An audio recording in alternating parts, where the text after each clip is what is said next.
play this, you filthy mutt! Dr. Eleanor Whitfield grabbed a battered violin case from behind the podium and hurled it across the stage. It cracked against the floor and tumbled to Vincent Brooks's feet. 24. Look at him. Black. So out. Scholarship student. The only second-hand blazer in a room full of black tie. 400 people watched. Scared? Pick it up. Or does the stray not know how to fetch? His fists I'm clenched. not your role animal. His voice came out low, steady. The room laughed. She laughed louder. I'm not your animal. Nobody stood up for him. Then prove it. Play if you even can. He knelt down, opened the case, lifted the cheap violin. And what he played on that $40 instrument? It didn't just silence the room. It woke up a ghost that Dr. Whitfield thought she'd buried a long, long time ago. But before we get there, before the gala, before the stage, before any of it, you need to know who Vincent Brooks was the morning everything changed. 4:45 a.m., West Philadelphia, a studio apartment smaller than most people's closets. One window, one radiator that clanked like a broken drum beat all night. The paint on the ceiling was peeling in long curls, and the smell of instant coffee and plaster dust had soaked into every surface so deep it was part of the walls now. Vincent sat on the edge of his bed, which was really just a mattress on the floor, and pulled on his jeans. Same pair as yesterday, same pair as the day before that. On the back of the door hung a thrift store blazer, navy blue, re-stitched at the left shoulder where the seam had given up. It was the only blazer he owned. He wore it to classes, to recitals, to every event where the conservatory expected him to look like he belonged. He grabbed the violin case leaning against the wall by the door. Not the kind of case you'd see in a catalog. The leather was cracked, the zipper stuck halfway, and the handle had been wrapped in duct tape twice. But the instrument inside, that was different. That instrument had a voice. His father's voice. The L train rattled past his window. The whole apartment shook. He didn't notice anymore. Outside, the streets were still dark. Wet. The kind of cold that doesn't hit you all at once, but crawls in through your shoes and sits in your bones. Vincent walked 6 blocks east, past the check cashing place, past the laundromat with the busted sign, past the corner where Mr. Walton sold newspapers from a folding chair, even though nobody bought newspapers anymore. He walked until he reached Mount Olive Baptist Church. The door was always unlocked before dawn. Pastor Hendricks had given him a key 3 years ago, back when Vincent was 21 and had nowhere else to practice. The acoustics weren't great. Low ceiling, damp walls. The sound bounced in strange places. But it was quiet. And it was free. And that was enough. Vincent opened the case, rosined the bow, tucked the violin under his chin. And he played. If you'd been standing outside that church at 5 in the morning, you would have stopped walking. Not because the music was loud. It wasn't. It was because it reached through the walls, through the heavy wooden door, through the wet morning air. A single violin, played in an empty church, sounding like it was grieving and praying at the same time. That was Vincent Brooks every morning, before the sun came up, before the city woke, before anyone at the Aston Conservatory of Music knew or cared that he existed. Now, his mother. Dolores Brooks worked the night shift in the custodial department at Jefferson Memorial Hospital, mopping floors, scrubbing surgical suites, emptying bins that smelled like iodine, and worse. She'd been doing it for 19 years. Her knees were bad. Her back was worse. She never complained.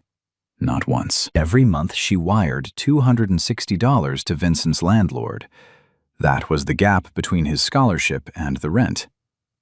She ate lunch at the hospital cafeteria because the meals were discounted for staff. She hadn't bought herself new shoes in 3 years. When Vincent called her, every Sunday, 7 p.m. sharp, she never asked about money. She asked about his playing. She asked if he'd eaten. She asked if the church was still letting him practice. And every call ended the same way. "You play for the ones who can't anymore, baby. You remember that." She was talking about his father, Clarence Brooks.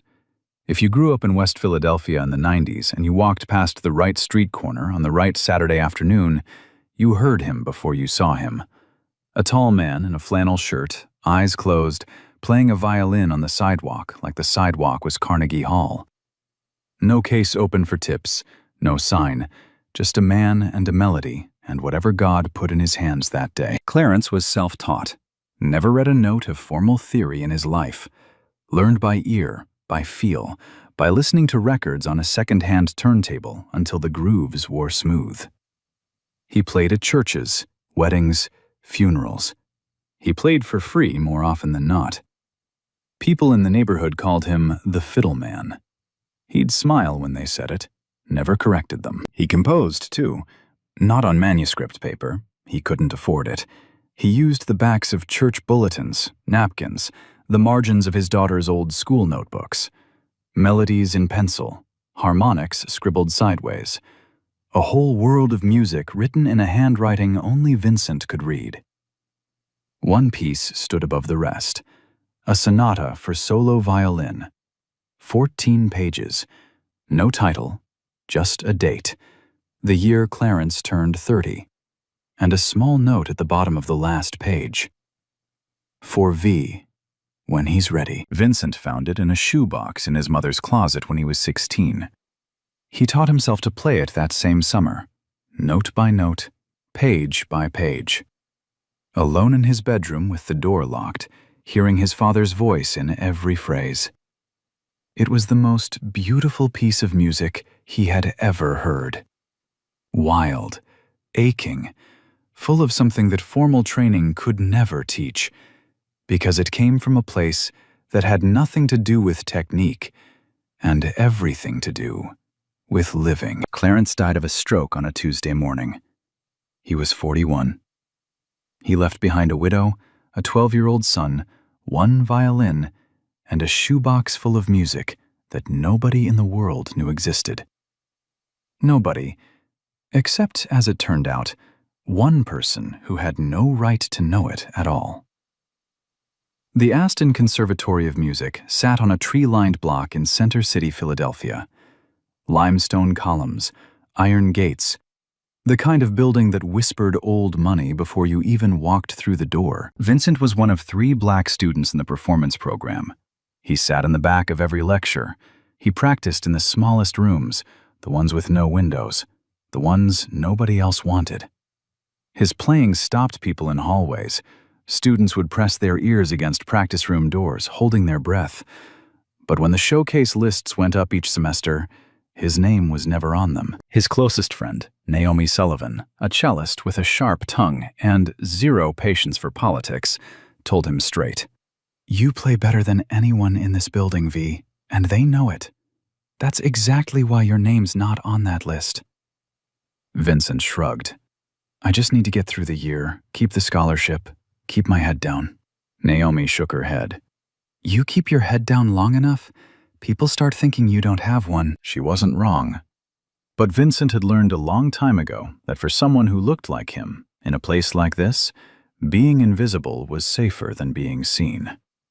The gatekeeper to every performance slot, every competition recommendation, every career-making introduction at the conservatory was one person, Dr. Eleanor Whitfield.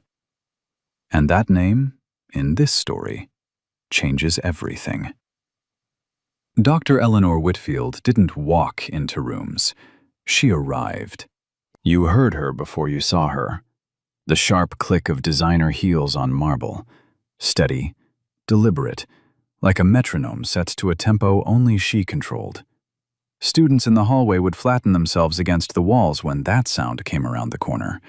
Not out of respect, out of something closer to survival. She was 58 years old, tall, thin in a way that looked expensive, silver hair cut to the jawline, never a strand out of place. She wore charcoal blazers that cost more than Vincent's rent, and a pair of gold-rimmed glasses she adjusted before every critique, the way a surgeon picks up a scalpel, slowly, with precision, and without the slightest concern for what comes next. Whitfield was the chair of the performance department at Aston Conservatory, three-time recipient of the National Arts Medallion, board member of the Philadelphia Philharmonic Society. Her name was etched into the limestone above the recital hall entrance, not because she donated the building, but because someone who donated the building owed her a favor. She had an entourage, not officially, but wherever Whitfield went, people followed. Department assistants, junior faculty, and always, Theodore Grimes, her graduate protege, a tall, pale young man with thin lips and a permanent expression of mild agreement. Theodore fetched her water. Theodore echoed her opinions in faculty meetings. Theodore laughed at her remarks exactly half a second after she delivered them, like a shadow that found everything funny. When Whitfield spoke to students, she didn't look at them. She looked past them, at the wall, at her phone, at something more interesting that only she could see. Her feedback was legendary, not for its insight, for its cruelty. She once told a first-year flutist in front of the entire studio class, "If I wanted to hear that interpretation, I'd hand the sheet music to my housekeeper." The room went silent. She moved on to the next student without blinking. And if you were black, if you were brown, if you were anyone whose last name didn't come attached to a trust fund or a legacy admission, Whitfield had a special kind of invisibility reserved just for you. She didn't attack you. She simply acted as though you weren't there. Your recordings went unreviewed. Your recital applications vanished into a drawer. Your name was never spoken in recommendation meetings. When Vincent submitted a recording for the spring recital last year, a recording that had made Naomi cry the first time she heard it, Whitfield's written feedback was 4 words. Not conservatory standard. Next. She hadn't listened past the first 30 seconds. The file's playtime data proved it. But none of that, not the cruelty, not the politics, not the power, was the thing that kept Vincent awake at night. It was the music. The Whitfield Violin Sonata in D minor. It was her masterpiece. The composition that launched her career 28 years ago, when she was a young faculty member hungry for recognition. The piece had been performed at international competitions, recorded by soloists on 3 continents, taught in masterclasses from Juilliard to Vienna. Critics called it a once-in-a-generation work, raw, aching, structurally daring. Whitfield told the story of its creation in every interview. It came from a period of deep personal reflection, she'd say, adjusting her glasses. I locked myself in my studio for 3 weeks. No phone, no visitors, just me and the instrument. The sonata wrote itself. The world believed her. Vincent didn't, because every time he heard the Whitfield Sonata performed, at a recital, in a recording hummed by a student in the hallway, something in his chest clenched. The bowing patterns, the double-stop progression in the second movement, the way the melody descended in the bridge with that distinctive fingering, like a hand reaching down into deep water. He knew those patterns. He knew that fingering. He had played them 1,000 times, alone, in his bedroom. From 14 pages of pencil-written manuscript paper pulled from a shoebox in his mother's closet. One night, he told Naomi, played her both pieces back to back, his father's untitled sonata, then a recording of the Whitfield. Naomi sat very still for a long time. Then she said, "V, that's not a coincidence. That's a copy." "I know." "You'd need proof, real proof, dated manuscripts, witnesses, something." "I have the manuscript. It's dated. It's in his handwriting." And she's the most powerful person in this building. Vincent said nothing. Naomi leaned forward. So what are you going to do? He didn't have an answer. Not yet. But he carried his father's manuscript with him everywhere, folded inside the inner pocket of his blazer, pressed against his chest. Not because he had a plan, because he couldn't leave it behind, the way some people carry photographs of the dead, just in case, just to feel them close. The Aston Conservatory annual gala was the kind of event that existed to remind everyone in the room how much money they had, and how much the people outside the room didn't. The Grand Parkway Hotel ballroom. Gold leaf ceilings, a 12-foot chandelier that looked like frozen rain. Round tables draped in white linen, topped with orchid centerpieces that cost more than Vincent's monthly groceries. Champagne flutes catching light from every angle. The smell of expensive perfume and roasted lamb and old leather shoes that had never touched a sidewalk. 400 guests, donors, alumni, music critics, conductors, the kind of people who said marvelous without irony. And in the far corner, near the back wall, standing at a table he'd been assigned to, the one closest to the kitchen doors, Vincent Brooks. He'd borrowed dress shoes from a classmate, polished them twice, ironed his one blazer on the floor of his apartment because he didn't own an ironing board. He didn't bring his violin. This wasn't a performance. This was a fundraising banquet. He was here because Naomi told him he had to be. You're a scholarship student, V. They notice who shows up, and they definitely notice who doesn't. So he showed up. Naomi sat next to him. She looked good. Silver earrings, black dress, the kind of quiet confidence that came from knowing exactly who she was. She kept one hand on Vincent's arm, like she could feel the tension radiating off him. Breathe, she whispered. It's just a room. It wasn't just a room. It was a room where everything he wasn't, wealthy, connected, white, was on display at every table. The crystal glass in his hand felt heavier than it should. He thought about the plastic cups at Mount Olive Baptist, the dust on his radiator, the instant coffee that was all he'd had since yesterday morning. He didn't belong here. He knew it. Everyone knew it.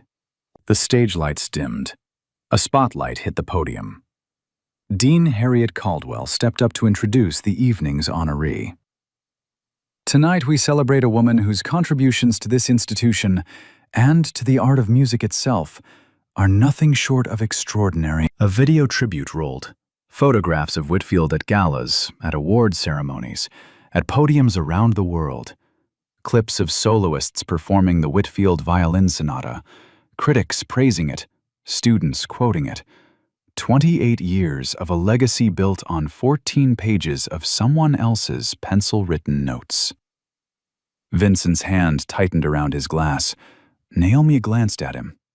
She didn't say anything.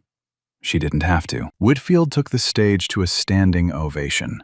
She accepted a crystal plaque, the Aston Lifetime Achievement Award, and held it up to the light like it was something she'd always known was coming. Her speech was 12 minutes of gracious humility that fooled everyone in the room, except the two people sitting at the table by the kitchen doors. When the applause faded, Whitfield didn't step down. She smiled, that particular smile, and leaned into the microphone. Before we return to the evening, I thought we might enjoy a bit of live music. After all, what is a conservatory gala without a demonstration of what we produce?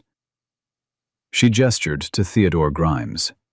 He walked to the stage, picked up a borrowed violin, and tore through a Paganini caprice, fast, flashy, technically sharp. The crowd applauded politely. Theodore bowed like he'd just cured a disease. Then Whitfield's eyes swept the room. Slowly. Like a searchlight looking for something to land on, they landed on Vincent. Mr. Brooks. His name through the speakers sounded like a verdict. You've been so quiet this year. Surely our scholarship program has produced something worth hearing. The room turned. 400 faces found him. Some curious, some amused, a few already pitying. And then came the violin. The cheap one, the battered case held together with tape. She grabbed it from behind the podium. She'd had it ready, she'd planned this, and hurled it across the stage. It cracked against the polished floor and tumbled end over end until it stopped at his feet. You already know what she said. You already know that nobody stood up. Professor Gerald Aston, 78 years old, white-haired, co-founder of the conservatory, sat 2 tables away. He set down his champagne glass. He didn't speak, but his eyes locked onto Vincent and didn't move. The room was waiting. Whitfield was smiling. The cheap violin lay at his feet like a dare. Would he walk away and let her win? Would he play on an instrument designed to make him fail? Or was there something inside that battered case that she never counted on? Time stopped. Not literally, but something in the room shifted. The air changed, the way it does right before a storm breaks. 400 people frozen mid-breath. Champagne going flat in glasses nobody was holding anymore. The chandelier humming above like it was the only thing still alive. Vincent stared at the violin on the floor. His mind went somewhere else. Somewhere far from this ballroom. Somewhere dark and warm and safe. He was 12 years old. Sitting on the front steps of his mother's house, his father's funeral had been that morning. The house was full of people, eating casseroles and whispering. Vincent had slipped outside because he couldn't breathe in there anymore. His mother found him. She didn't sit down. She just stood behind him, one hand on his shoulder, and said the thing she'd say 100 more times over the next 12 years. You play for the ones who can't anymore, baby. You remember that. He remembered. He remembered his father's hands. Long fingers, calloused at the tips from decades of pressing steel strings without a proper chin rest. Clarence Brooks never owned a fine violin, never held one. He played instruments that other people threw away. Yard sale finds, church donations, things with cracked bodies and missing pegs. And every single one of them sang in his hands. Every single one. Because it was never about the instrument. Vincent looked at the cheap violin at his feet. Cracked varnish, warped bridge, a string that was probably flat. $40, maybe less. His father would have picked it up without hesitating. His father would have made it sing. Then Vincent felt it. The manuscript pages inside his blazer pocket, pressed against his chest. 14 pages. His father's handwriting. The sonata that was stolen. The music that was buried. And something clicked. Quiet, clean, like a lock turning. She gave him a stage. She gave him a microphone. She gave him 400 witnesses. And she didn't even know it. Vincent stood up. The chair scraped against the marble floor. The sound cut through the silence like a blade. Naomi grabbed his wrist. "Vi, you don't have to." He looked at her, and for the first time all night, he wasn't afraid. "Yeah, I do." He walked to the stage. Every step echoed. He knelt down, opened the battered case, and lifted the cheap violin. He ran his thumb across the strings, tested the tuning pegs. One string flat, just as he thought. He adjusted it. Calm, precise, the way his father used to. He tucked the violin under his chin, raised the bow. Whitfield folded her arms. "Whenever you're ready, Mr. Brooks." Vincent's voice was barely a whisper, but every microphone in the room picked it up. "I've been ready my whole life." 3 seconds of silence. The bow touched the string. The first note was ugly. There's no other way to say it. The cheap violin fought him from the first stroke of the bow. The tone was thin, scratchy, hollow, like dragging a nail across a chalkboard wrapped in tissue paper. The E string buzzed against the warped bridge.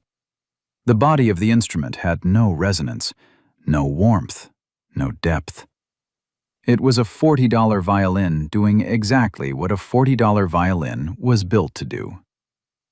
Disappoint. A few guests shifted in their seats. Someone at a front table exhaled through their nose, the polite version of a laugh. Theodore Grimes leaned toward a donor and whispered just loud enough, "This is painful." Whitfield stood at the side of the stage with her arms crossed. Her chin was up.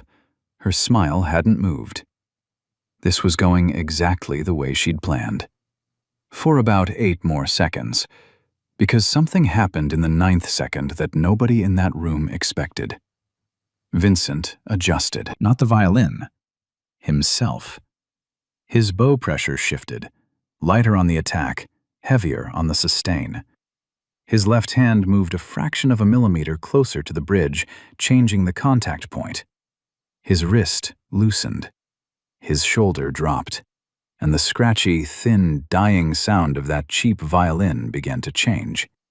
Not all at once, not like flipping a switch.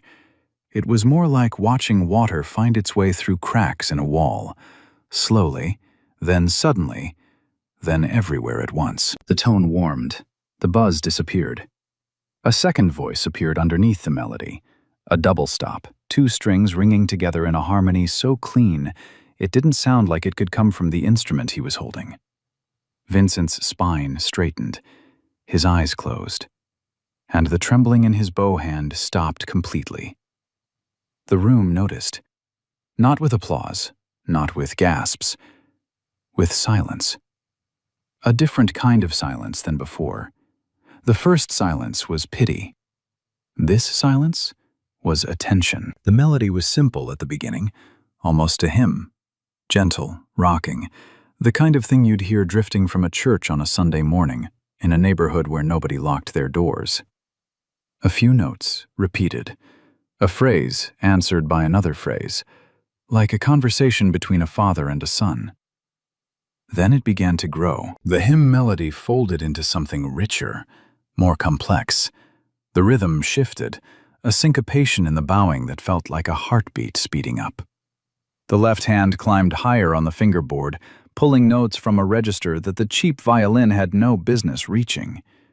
But it reached, because Vincent's fingers told it to. And then, recognition. It started at one table. A woman in her 60s, a retired music professor from Temple University, tilted her head, her brow furrowed. She leaned toward her husband and whispered something. He frowned, listened harder. At another table, a music critic for the Philadelphia Inquirer, a man who had reviewed every major performance in the city for the past 20 years, set down his pen. His mouth opened slightly. He looked at Whitfield, then back at Vincent, then back at Whitfield, because the piece Vincent was playing sounded familiar. Not just familiar, unmistakable. It was the Whitfield Violin Sonata in D minor, the same piece that had won Dr. Eleanor Whitfield every award on her shelf. The same piece performed at competitions worldwide. The same piece taught in masterclasses from Juilliard to Vienna. But it wasn't the same. It was older, rougher, rawer. Like hearing the original recording of a song you'd only ever heard as a cover. The bowing was more daring, longer strokes, riskier string crossings, the kind of phrasing that conservatory training teaches you to smooth out. The double stops were harder, more dissonant, sitting on the edge of beauty and pain at the same time. The melody didn't just move, it ached. It breathed. It stumbled and caught itself and kept going, the way a real human voice does when it's telling you something it's never told anyone before. This wasn't the Whitfield Sonata. This was what the Whitfield Sonata was stolen from. This was Clarence Brooks's sonata, the original, written in pencil 30 years ago, by a self-taught black violinist who played on sidewalks and in churches and at funerals and never, not once, set foot on a stage like this one. The difference between the two versions was the difference between a photograph and the thing it photographs. Whitfield's published version was polished, sanitized, technically flawless. She had filed down every rough edge, smoothed every emotional spike, turned a living, bleeding piece of music into something safe enough for a competition jury. Clarence's version wasn't safe. It wasn't clean. It was the sound of a man who had nothing. No money, no connections, no degree, no stage. Pouring everything he had into the only thing nobody could take from him. And his son was playing it now, on a $40 violin, in a room full of people who had given a standing ovation to the woman who stole it. Professor Gerald Aston sat 2 tables from the stage. His champagne glass had been untouched for 5 minutes. His right hand was pressed over his mouth. His eyes were wet. He knew. He'd known the moment the second movement began. Because Gerald Aston had heard this piece before. Not in a concert hall, not on a recording. In a church. Mount Olive Baptist, 1994. A Saturday afternoon. A tall man in a flannel shirt, eyes closed, playing a violin that was held together with tape and prayer. Aston had walked in by accident, looking for the pastor about a fundraiser. He'd stayed for 45 minutes. He never forgot the melody.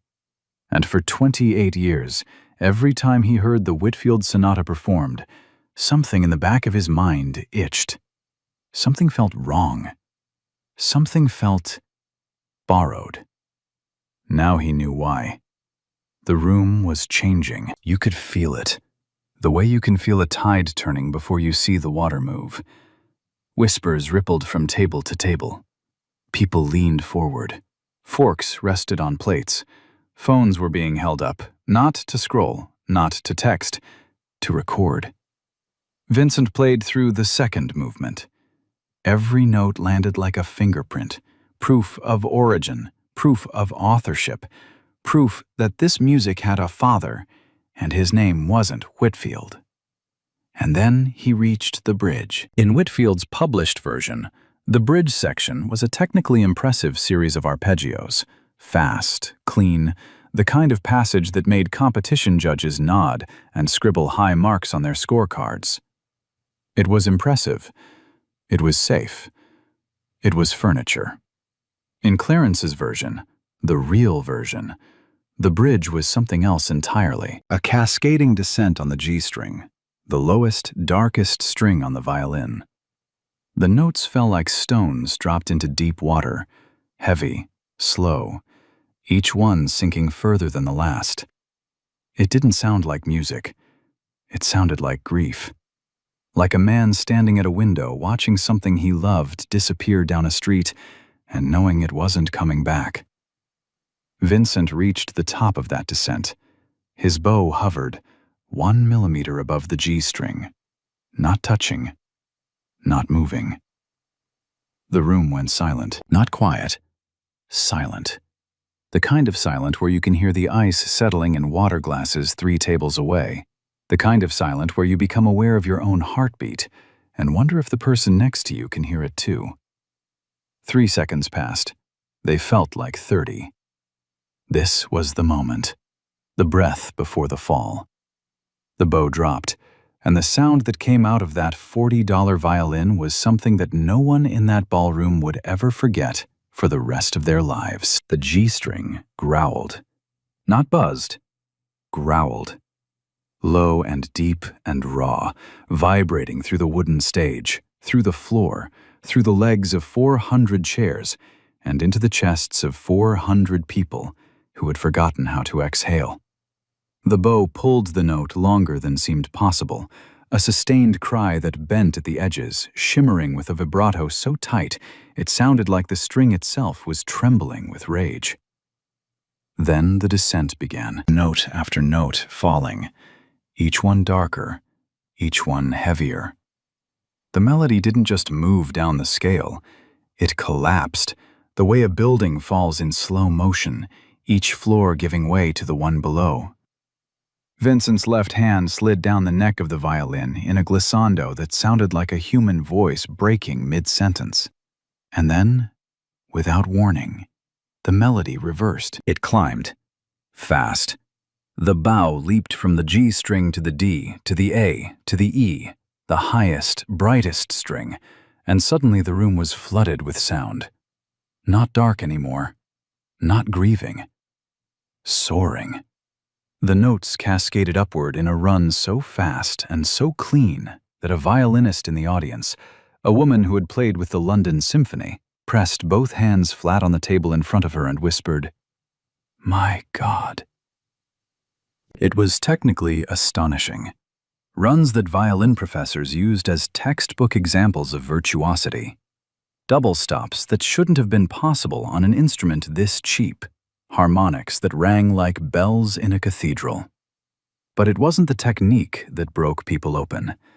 It was the emotion. Because this wasn't a performance. This was a conversation. A son talking to a father who couldn't answer. A young man playing the notes that a dead man had written for him before he was old enough to understand them. A woman at a front table pressed a napkin to her eyes.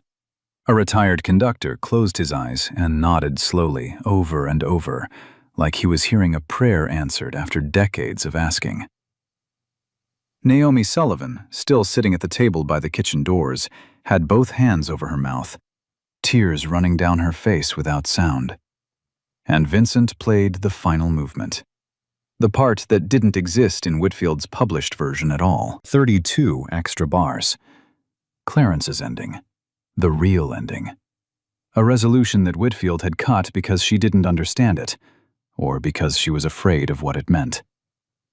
It was quiet, tender.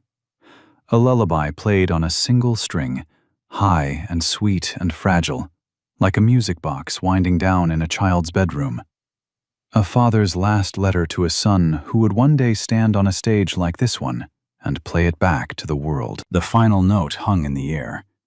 Vincent held the bow on the string, pressing just enough to keep it alive. The sound thinned, became a whisper, became nothing. He lowered the violin. The silence that followed lasted 6 seconds. 6 full seconds, where 400 people sat motionless, and no one dared to be the first to make a sound. Then Vincent reached inside his blazer. He pulled out the folded, yellowed manuscript pages. 14 sheets of pencil-written music, creased from being carried against a beating heart for years, and held them up. His voice was steady, quiet, but the microphone carried every word to every corner of that room. This sonata was written by my father, Clarence Brooks, 30 years ago. Every note, every bowing, every phrase. He placed the pages gently on the music stand beside him. He never published it. He never had the chance. He didn't look at Whitfield. He didn't need to. 400 heads turned, slowly, together, like a tide, toward the woman standing at the side of the stage. The woman who had just been given a Lifetime Achievement Award for the music of a dead man she had never credited, never acknowledged, never named. Nobody clapped. Not yet. The room was still processing. 400 brains running the same calculation at the same time, rewinding every note they'd just heard, matching it against every recording of the Whitfield Sonata they'd ever listened to, and arriving at the same impossible, undeniable conclusion. The first person to move was Professor Gerald Aston. He didn't clap. He pushed his chair back. The legs scraped against the marble floor, and the sound cut through the silence like a crack in glass.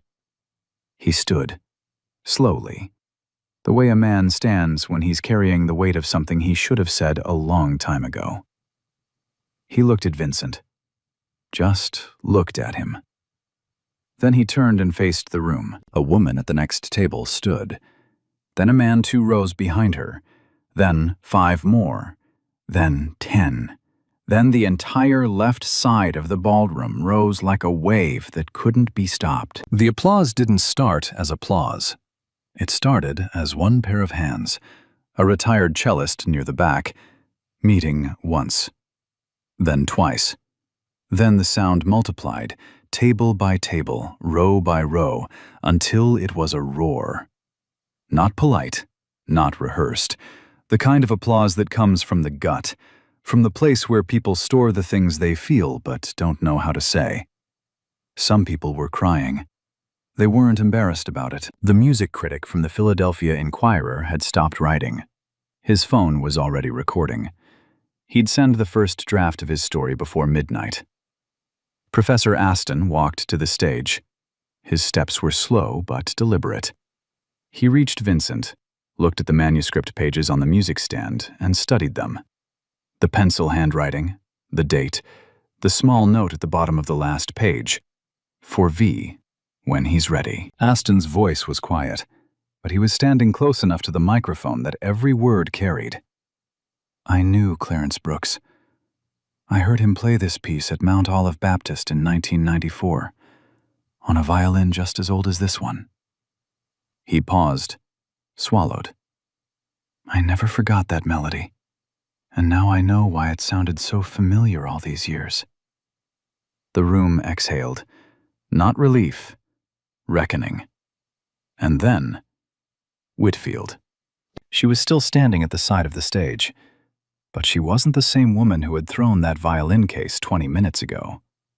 The color was gone from her face, not flushed, drained, white as the linen on the tables.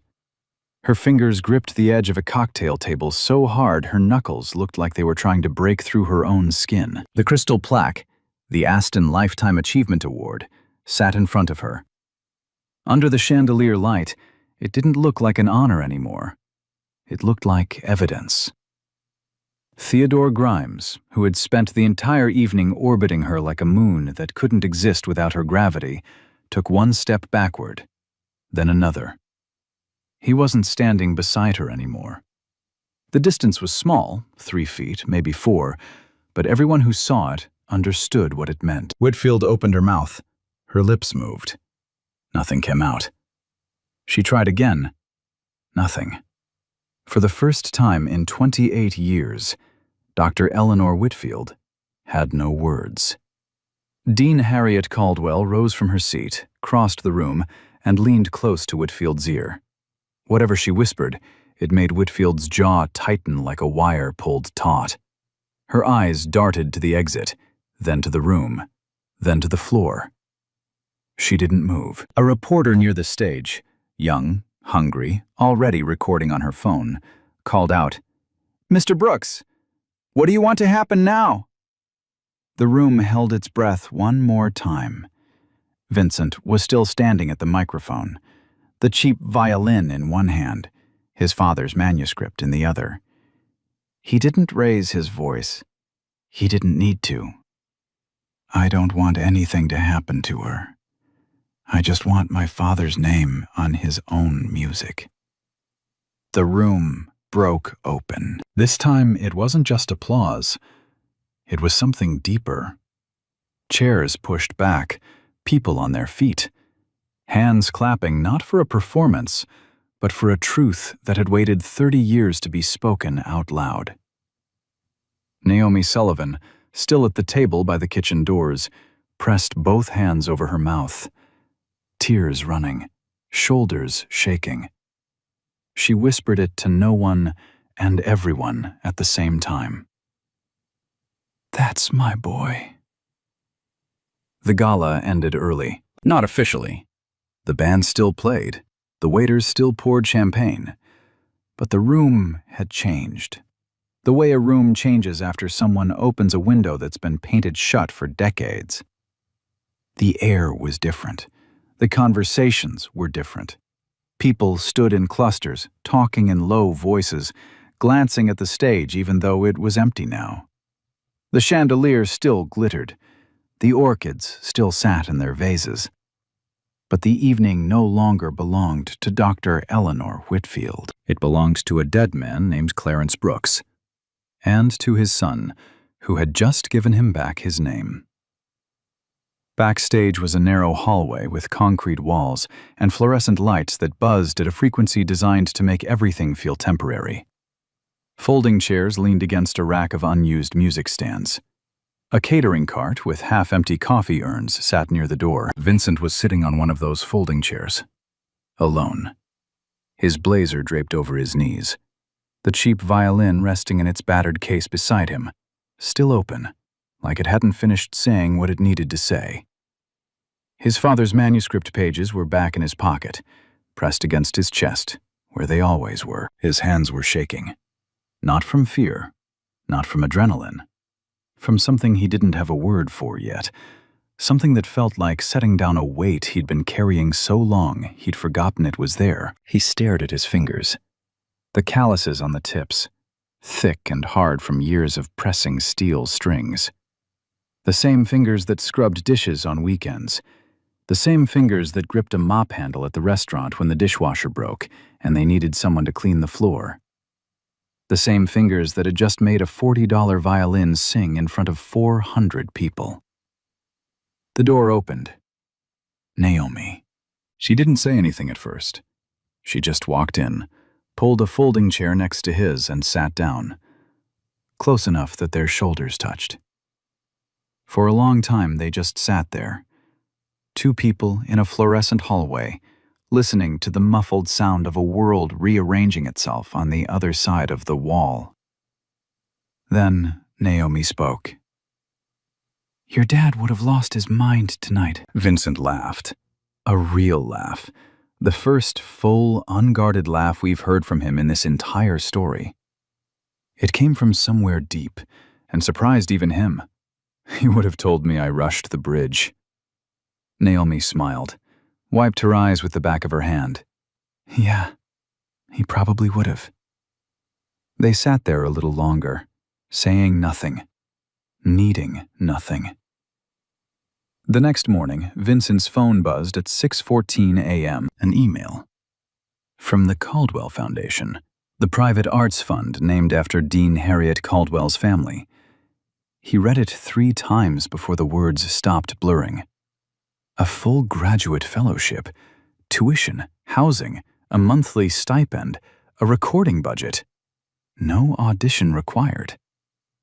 The email was 4 paragraphs long, but the sentence that mattered was one line near the end. "Your artistry speaks for itself, and it is long overdue that it be heard." Vincent set the phone down on his mattress, picked it up, read it again. By noon, a second email arrived. This one from a recording label. Not a major, but a respected independent, with a catalog of critically acclaimed classical albums. They wanted to know if Vincent would be interested in recording the complete works of Clarence Brooks for solo violin. Every piece, every fragment, every melody pulled from the back of a church bulletin and the margin of a school notebook. His father's music. In a studio. On a real recording. Under his father's name. Vincent closed his laptop and pressed his palms against his eyes. That evening, the Philadelphia Inquirer published the story. The headline read, "The Sonata That Wasn't Hers. A Student's Performance Reveals a 30-Year Deception." By morning, it had been shared 40,000 times. By the end of the week, music scholars at 3 universities had begun re-examining Whitfield's entire catalog. The Aston Conservatory issued a formal statement. The Lifetime Achievement Award was quietly rescinded. Dr. Eleanor Whitfield did not return to campus that semester, or the next. Vincent called his mother on Sunday, 7 p.m., same as always. Dolores answered on the second ring, still in her hospital scrubs, still smelling like iodine and floor cleaner. He told her everything. The gala, the violin, the manuscript, the standing ovation, the fellowship, the recording offer. She was silent for a long time, so long that Vincent checked his phone to make sure the call hadn't dropped. Then she spoke. Her voice was steady, the way it was always steady, even when the world wasn't. "Your father used to say the music would find its way home." She paused, took a breath. "I just didn't know it would take this long." Vincent pressed the phone against his forehead, closed his eyes, breathed. Outside his window, the L train rattled past. The apartment shook. The radiator clanked its broken drumbeat. But for the first time in a very long time, the room didn't feel small. 1 week later, 4:53 a.m. The streets of West Philadelphia were still dark, still wet, the same cold that crawled in through your shoes and sat in your bones. Vincent walked the same 6 blocks, past the check-cashing place, past the laundromat with the busted sign, past the corner where Mr. Walton sold newspapers from a folding chair. He pushed open the door of Mount Olive Baptist Church. But this time, he wasn't alone. 3 kids were sitting in the front pew. Neighborhood kids, 10, 11, 12 years old, each one holding a violin, rented, scuffed, cheap. The kind of instrument that sounds like a screen door in a windstorm. The kind of instrument that nobody expects to make beautiful music. The kind of instrument that was thrown at Vincent's feet 1 week ago. A girl, 9 years old, front row, feet not touching the floor, looked up at him with wide brown eyes. "Can you teach me?" Vincent set down his father's violin case, opened it, lifted the instrument, the same one Clarence Brooks had played on sidewalks and in churches and at funerals for 20 years. He tucked it under his chin. Then he nodded at her. "Put it under your chin, just like this." She did. "Now the bow. Light. Don't squeeze. Let it breathe." She tried. The first note was scratchy, thin, ugly, the kind of sound that makes people wince. Vincent smiled. "Perfect. That's exactly how it starts." Vincent Brooks didn't win that night because he was louder. He didn't win because he was angrier. He won because he picked up the cheapest instrument in the room and told the truth with it. His father's music wasn't lost. It was waiting. Waiting for the right hands, the right moment, the right room full of people who needed to hear it. Sometimes the only thing standing between invisibility and recognition is one person brave enough to play, no matter what they hand you. If this story made you feel something, if it made you think about your own moment, your own stage, your own song that nobody's heard yet, hit subscribe, turn on notifications, because every week we tell a story about someone who was counted out and proved that counting wrong. Share this with someone who's been underestimated, and tell me in the comments, what's the talent you carry that the world hasn't seen yet? And remember, keep playing, even when they hand you the cheapest instrument in the room. Hashtag Justice for Clarence Brooks. Vincent didn't go to that state to destroy anyone. He got up there to bring his father home. Clarence Brooks played on sidewalks, in churches, at funerals, for free, no degree, no state, and the one person who recognized his genius stole it for 28 years. But here's the thing about truth: you can bury it, put your name on it, collect awards for it, but you can't kill it, because it lives in the hands of the people who love the person you took it from. They threw a $40 violin at his son's feet, and his son picked it up and played the truth. How many Clarence Brookses are out there right now? Brilliant, invisible, unnamed. And how many of us are carrying something pressed against our chest? What if that moment never comes with a spotlight? Does the music still matter? Tell me in the comments, what is the truth you carry that the world haven't heard that? Subscribe, share this with someone who's been counted out, because sometimes justice doesn't come with a label, it comes with a bow across a screen.